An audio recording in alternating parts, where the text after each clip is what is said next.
What has been the strategy for poverty eradication? Villages are the heart of Indian economy. To achieve economic, social and cultural development, villages will have to be developed, which till now have been neglected. So government has given impetus to development of large scale and heavy industries in previous years in the previous 5-year plans, especially in the first two 5-year plans.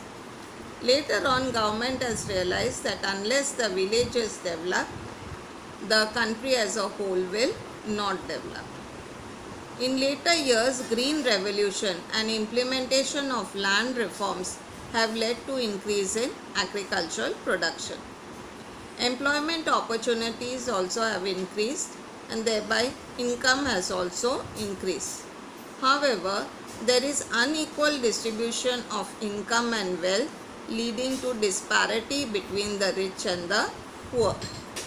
To remove this disparity, that means difference, government has levied high taxes on luxury goods. The poor therefore get essential commodities at low prices from fair price shops, also known as ration shops, through public distribution system. Focus is also kept on producing essential goods and there is a decrease in production of luxury goods. Government thereby hopes to improve the standard of living of the poor people.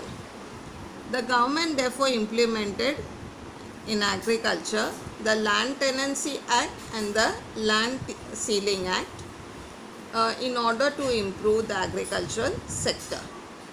Government has announced policies to improve dairy industry, cattle rearing, pisciculture, afforestation, etc. Either page or last line vanchi chale. Poverty Alleviation Program, also known as PAP.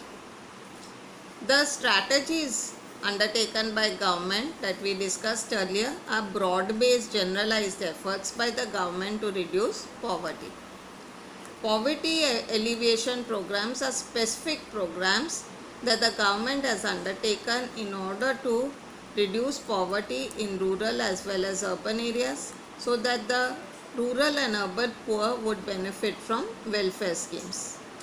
The basic objective of these programs is to create employment opportunities, rural upliftment, improve agriculture, food security, education and skill through training. Poverty alleviation programs may be divided into 5 sections.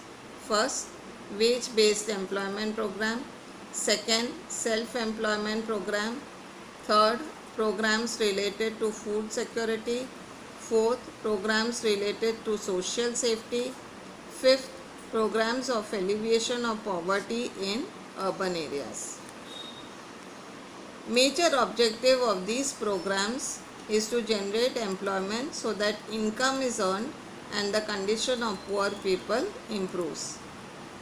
The first such program is Pradhan Mantri Krishi Sinchai Yojana, to improve irrigation facilities by constructing small and big dams. Second, Prime Minister Farm Safety Insurance Plan. Farmers are given economic help at the time of natural calamity. They are given subsidy and compensated for loss or damage of crops. Third program is National Drinking Water Program, to provide water for every field, improve canal network, stop soil erosion, set up new tube wells for tribals and prevent salinity of water. Also to dig ponds, construct canals, improve lining of canals, conserve water and bring about watershed development. Afforestation has also been started to generate employment in rural areas. State government provides financial help from banks at low rates of interest for kharif crops, cattle rearing, fertilizers and irrigation schemes. Since last 10 years, government has been organizing poverty welfare fair to make farmers self-reliant. Fourth, e-NAM scheme, Agriculture market has been set up for farmers so that they may get their products listed and online traders may bid from any place. This saves farmers from loss due to mediators, brokers, and they get maximum profit. We can see the agricultural marketing yard here in Ahmedabad where there is direct contact between the farmers and the consumers. Second poverty alleviation program is from Gramoday to Bharatoday. Under this program, government provides economic help to farmers to build fencing to prevent damage to crops by wild animals, to provide fodder for cattle especially during drought, and to build cattle shelters, to predict rainfall by using modern satellites and drone technique. Provision is made to record land survey. Financial help is given to produce tractors, construction of water tanks, improving quality of crops, subsidies, computerization, testing laboratories, improving water storage systems, and ensuring that farmers get employment during the off season. The third program is Din Dayal Upadhyay Gram Jyoti Yojana. Under this program, there is provision to provide electricity in rural areas at concessional rates, to help farmers by providing subsidy to buy farm equipment, to provide subsidy for obtaining electricity through solar energy and purchase of solar technical equipment. The fourth program is subsidy under the scheme Van Bandhu Kalyan Yojana for the all-round development of Adivasis. Adivasi women under this program are given training and guidance for livestock rearing under Comprehensive Dairy Development Scheme.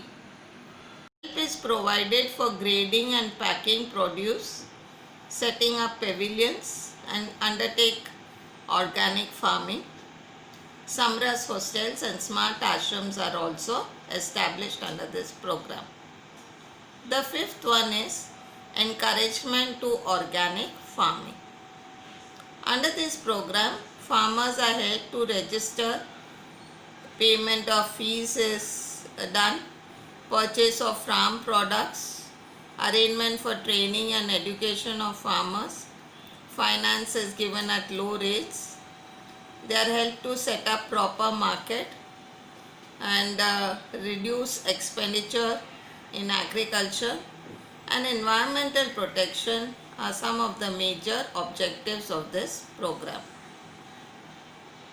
The sixth program is Chief Minister Village Road Scheme. Very often lack of proper communication and transport is a deterrent to development. So proper planning is done and village panchayats are held to connect villages through roads and highways. Toilets are also constructed. Seventh one, Ma Annapurna Yojana. Absolute poor families and people living below the poverty line in cities and villages are given 35 kg of food grains per family every month by the Gujarat government. This is done free of cost. People of middle class who are poor are given 5 kg of food grains at low rates. That is, wheat is given at rupees 2 per kg and rice is given at rupees 3 per kg.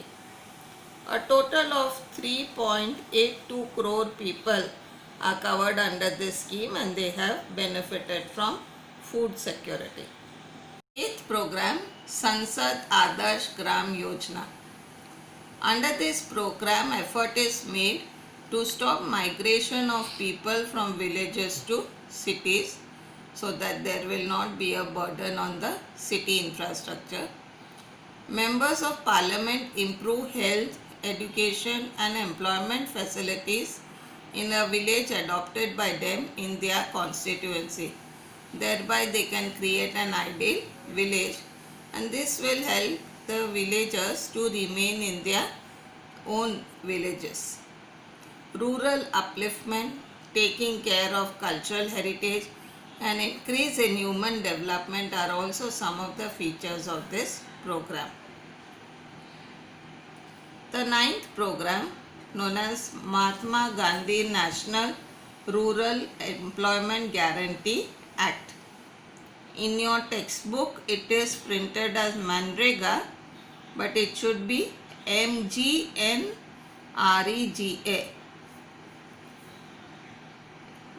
This program is popularly associated with the slogan Our Village, Our Work, along with reasonable price. An effort is made under this program to enhance livelihood for unskilled labor in rural areas. One person per family is guaranteed employment for at least 100 days, which would mean at the rate of 7 hours per day. Daily wages are paid and if the government fails to provide work, it pays an unemployment allowance. Development of village, construction of toilets, wells, leveling of land, horticulture, labor work in Indira Awas Yojana, building shelters for livestock, making organic manure, water storage facilities, and tree plantation are some works included in this scheme. 10th one is Mission Mangalam. The state government has united women from families living below the poverty line in what is known as Sakhi Mandal or self-help groups. They are given skill-based training to become self-employed. Household industries like making papad, pickles, agarbatti, etc. are undertaken under this scheme. Dattopani Tegadi Vyaj Share Yojana. Under this program, government provides loans to artisans of cottage industries, handicraft and handloom to buy raw material at low rates. The 12th program is Jyoti Gram Udyog Vikas Yojana. Under this program, the people are provided opportunities for self-employment, especially in the rural areas, so that their income will increase. To set up industry by giving economic help and subsidy for establishing industrial plants and industrial equipment. Electricity is also provided. Under Startup India, government provides training free, under Startup India, government provides training, free electricity, land and economic help to the youth to establish startups. And finally, the 13th program, Bajpai Bankable Yojana. People between the age group of 18 to 65 who are actually considered to be part of the labor force, who are educated till 4th standard, are given training and money to set up industry or carry on traditional craft. Through Agro-Business Policy 2016, state government has employed 10 lakh people by setting up food processing units and exporting processed food. Through all these poverty alleviation programs, India hopes to reduce poverty considerably within a short period of time.